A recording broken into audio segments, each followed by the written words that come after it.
mention just a little bit about the transition from being executive to being a coach and a trainer, coming in as an outsider and helping organization and leaders to change? Yeah, that was a very challenging role. And I pause because there's so much that goes into that. For me, it wasn't something that I pursued. I had the mindset when I joined corporate America that I'm going to be a billionaire and I'm going to grow my companies. And I got a chance to really grow my technology company extremely fast and had a chance to really do that deal. But what I ended up realizing is when you start talking dollar amounts of that big, you really see people's behavior. And people do strange things when there's huge opportunities on the table. And you get challenged by your morals and your values. And I reached a point where it was an ethical decision that needed to be made. And for me, I didn't want to cross a certain line. And it was clear to me that the line, yes, it could be gray, but I didn't feel comfortable with it. So it was that point that I realized as an executive and as a person, what's really important? Maintaining truth or going after the money and wondering about something later on and not feeling good about it. And that decision cost me my business. It cost me a marriage. It cost me a lifestyle. And so it was a very costly decision. I even had to go to a doctor and all of that to kind of get me through this because I had worked so hard coming from a background of a housing projects and having achieved a very wealthy status and then having all that leave. Mm-hmm. And so that's number one. So after that, it was, okay, what am I going to do now?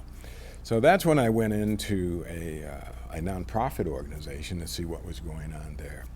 And within the nonprofit organization, I've got a really good sense of the issues and the disconnect between business and nonprofit.